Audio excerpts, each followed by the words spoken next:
വളരെ വിഷമത്തോടെ കേട്ടോ ഈ ഒരു വീഡിയോ ഉണ്ട്. വേറെ ഒന്നുമില്ല, ഞങ്ങളിപ്പോൾ നിൽക്കുന്ന വാടക വീട്ടിൽ നിന്ന് വേറെ വീട്ടിലേക്ക് പോവുകയാണ്.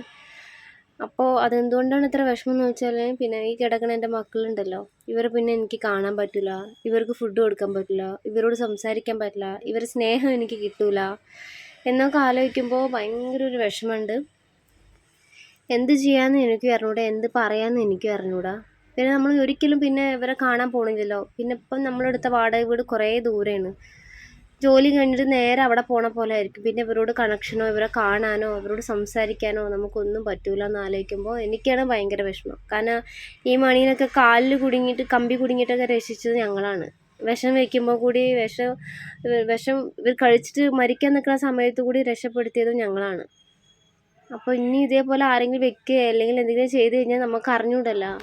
എന്തെങ്കിലും ഇവർക്ക് ഇനി അഥവാ മരിച്ചു പോയാൽ കൂടി നമ്മൾ ആരും ഇവരെ ശ്രദ്ധിക്കില്ല. മരിച്ചാൽ കൂടി അവരെല്ലാം ഒന്ന് കുഴിച്ചിടാൻ കൂടിയുള്ളൊരു മര്യാദ പോലും അവിടെ ചുറ്റുവട്ടത്തുള്ള ആരും കാണിക്കാറില്ല. നമ്മളെ ഏരിയയിൽ തന്നെ വിഷം വെച്ചിട്ട് മൊത്തം 9 പേർക്ക് മരിച്ചിരുന്നു. അത് ഓരോ മരണവും ഞാൻ എൻ്റെ കൺമുന്നിൽ കണ്ടതാണ്. അത് എനിക്ക് ഭയങ്കര വിഷമമാണ്. അവർക്ക് വെള്ളം കുടിക്കാൻ പറ്റാത്തൊരവസ്ഥ എന്ന് പറഞ്ഞു കഴിഞ്ഞാൽ അത് ഭയങ്കര ബുദ്ധിമുട്ടാണ്. അതൊക്കെ ചെയ്യുന്നത് വളരെ ക്രൂരതയാണ്. അത് ഫുഡിൽ വിഷം വെക്കുക എന്ന് പറഞ്ഞു കഴിഞ്ഞാൽ എത്രയും വലിയൊരു തെറ്റ് എൻ്റെ ജീവിതത്തിൽ ആൾക്കാർ എങ്ങനെ ചെയ്യാമെന്ന് എനിക്ക് അറിഞ്ഞൂടാ. ഞാൻ ആദ്യമായിട്ട് കാണുന്നത്, ഞാൻ ഇവിടെ വന്നതിൻ്റെ ശേഷമാണ് കേട്ടോ, ഈ ഒരു വാടക വീട്ടിൽ വന്നതിൻ്റെ ശേഷമാണ് ഇതേപോലെ ആൾക്കാർ കൊല്ലുന്നത് കാണുന്നത്. ഇവർക്കത് അറിഞ്ഞൂടല്ലോ. ഇറച്ചി എന്ന് പറയുമ്പോൾ ഇവർ ഓടിപ്പോവല്ലേ ചെയ്യുക. ആ ഇറച്ചിൻ്റെ ഉള്ളിലേക്കാണ് വിഷം വെക്കുന്നത്.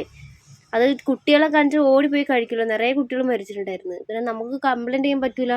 കാരണം ഇവർ ചെയ്യുന്ന കുരുത്തക്കേടുകൾ അങ്ങനെയാണ്. എന്താണെന്ന് വെച്ചാൽ ഇവർ പോയിട്ട് ഇവിടെ തമിഴ്നാട്ടിൽ വെച്ചാൽ ആടുകളൊക്കെ അങ്ങനെ കെട്ടി വെക്കില്ല, ചുമ്മാ അങ്ങോട്ട് വിടുക ചെയ്യുക. അപ്പോൾ ഇവരെന്ത് ചെയ്യും, ചുമ്മാ ഓരോ ഇടത്തിൽ പുല്ല് കഴിക്കാൻ വരുന്ന സമയത്ത് ഇവരതിനെ വട്ടട്ടിട്ട് പിടിക്കുക, എന്നിട്ട് കൊല്ലുക, തിന്നുക. ഇവരെ കയ്യിലും തെറ്റുണ്ട്, ഇവരെ മാത്രം നമ്മൾ പറയാൻ പറ്റില്ല. അതുകൊണ്ടാണ് പിന്നെ നമ്മൾ ഫുഡ് കൊടുക്കാൻ തുടങ്ങിയത്. എന്നിട്ട് കൂടി ഇവർ അത് കുറച്ചോ അതും ഇല്ല.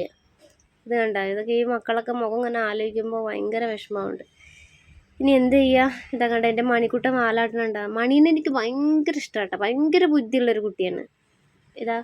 ഇതെൻ്റെ അമ്മുക്കുട്ടിയാണ്. ഇവർക്കെല്ലാം ഞാനാണ് പേരിട്ട് കേട്ടോ. ഞാൻ ഇവിടെ വന്ന് പേരിട്ടതിന് ശേഷം ചുറ്റുവട്ടത്തുള്ള എല്ലാവരും ആ പേരിലാണ് ഇവനെ വിളിക്കാറുള്ളത്. ഇത് അപ്പുറത്തെ വീട്ടിലത്തെ സ്കൂബിയാണ്. ഇവരൊക്കെ ഭയങ്കര സ്നേഹമാണ് എന്നോട്. എനിക്ക് എൻ്റെ മക്കളൊക്കെ കാണാതിരിക്കാൻ പറ്റുള്ളൂ എന്ന് ആയിരിക്കുമ്പോൾ ഭയങ്കര വിഷമമുണ്ട്. ഇവളൊക്കെ പ്രസവിച്ച് കഴിഞ്ഞാൽ എല്ലാ കുട്ടികളെയും കൂട്ടിയിട്ട് നമ്മുടെ അടുത്ത് ഓടി കാണിക്കാൻ വരുമായിരുന്നു. ഇതിപ്പോൾ ഒരിക്കൽ ഇതേപോലെ മുന്നേ കുട്ടുവാവുണ്ടല്ലോ, ഇപ്പോൾ ഉള്ള കുട്ടുവാവിനെ പ്രസവിച്ച സമയത്ത് ഞാൻ പോയിട്ടാണ്. കുട്ടുവാവിന് വെള്ളേനെയാണ്, അതിൻ്റെ മക്കളാണ്, കുഞ്ഞു കുട്ടികൾ. അതിൽ വെള്ളേന് ഇതേപോലെ കനാൻ ഡിസ്റ്റർബ് വന്നിട്ട് മരിച്ചുപോയി. അവനെ മിസ്സിങ് ചെയ്യുന്നത്, അവൻ എവിടെ പോയി എന്തായതൊന്നും അറിഞ്ഞൂടാ. പിന്നെ അവൻ്റെ ഇത് കണ്ടപ്പോഴേ നമുക്ക് മനസ്സിലായിരുന്നു കേട്ടോ, ഇവന് അസുഖമാണെന്നുള്ളത്, ഈ ഒരു അസുഖമാണെന്നുള്ളത്. കാരണം ഇതേപോലെ നേരെ കുട്ടികൾ മരിച്ചപ്പോൾ നമ്മൾ രക്ഷപ്പെടുത്തിയിരുന്നല്ലോ. ഇനി എന്ത് ചെയ്യും, ഇവർക്ക് ഇതേപോലെ അസുഖം വന്നു കഴിഞ്ഞാൽ ആര് രക്ഷപ്പെടുത്തും? എൻ്റെ മണിമോൻ്റെ കാല് ഇതേപോലെ കമ്പിയിട്ട് കഴിഞ്ഞാൽ ആര് രക്ഷപ്പെടുത്തും? മോനെ സൂക്ഷിച്ചിരിക്കണം കേട്ടോ മോനെ. അമ്മ പോയി കഴിഞ്ഞാൽ മോനെ പിന്നെ കാണാൻ പറ്റില്ല. മോനെ മക്കൾ പിന്നെ ഈ വീടിൻ്റെ ഫ്രണ്ടിലേ വന്ന് കിടക്കും, രാവിലെ ഫുഡ് കൊടുക്കാൻ വേണ്ടിയിട്ട്, രാത്രിയും കിടക്കാൻ വേണ്ടിയിട്ട്. നമ്മൾ പോയി കഴിഞ്ഞാൽ ഇവരിങ്ങനെ കാത്തിരിക്കുമല്ലോ. അതൊക്കെ ആലോചിക്കുമ്പോൾ എനിക്ക് വിഷമമാവും. പിന്നെ ഒരാഴ്ച ഇവരും കാത്തിരുന്ന് മനസ്സിലാവും നമ്മളീ പേരയിലെ ആൾക്കാരില്ല, അവർ പോയി നമ്മളെ വിട്ടിട്ട്. എന്നാലും എൻ്റെ മക്കൾക്ക് മരിക്കോളം എന്നെ ഓർമ്മ ഉണ്ടാവും. നമ്മൾ രക്ഷപ്പെടുത്തിയത് അങ്ങനെയാണ്. ആരും ഇവരെ രക്ഷപ്പെടുത്താനില്ലാത്ത സമയത്ത് എൻ്റെ മക്കൾക്ക് അവനെ കഴുത്തിൽ ബെൽറ്റ് ഇട്ടിട്ട് പിടിച്ച് ഡോക്ടർ വന്ന് അവനെ മയക്ക് ഇഞ്ചക്ഷൻ ഇട്ടിട്ട് അവനെ നമ്മൾ രക്ഷപ്പെടുത്തി. കാലിൻ്റെ അവിടെ എപ്പോഴും ആ അടയാളം ഉണ്ടാവും. അത് നമ്മളൊരു ഓർമ്മയിലാണ്. അതുപോലെ കാലിലൊരു ചെറിയ ഇവിടെ ഈ തമിഴ്നാട്ടിൽ എപ്പോഴും ഈ എല്ലായിടത്തും മുള്ളിങ്ങനെ പരന്ന് കിടക്കും. ആ മുള്ളൊക്കെ കുത്തി കഴിഞ്ഞ് ഓടി വരും, എൻ്റെ അടുത്തേക്കാണ് വരിക. അത് എടുത്തു കൊടുക്കാൻ വേണ്ടി വരുന്നതാണേ. കള്ളപ്പയനാണ് എൻ്റെ സ്വത്ത്, അത് എടുത്തു കൊടുക്കുന്നത് ഞാനാണ്. അതുപോലെ എന്ത് പറഞ്ഞാലും കേൾക്കും. അപ്പോൾ ആരെങ്കിലും വെറുതെ എൻ്റെ അടുത്ത് വന്നാൽ കൂടി അവർക്ക് ദേഷ്യം വരും. അവരൊരു കുടയ്ക്കും, അവരോട് വഴക്കൂടും. അങ്ങനെയൊക്കെ സ്നേഹമുള്ള മക്കൾ.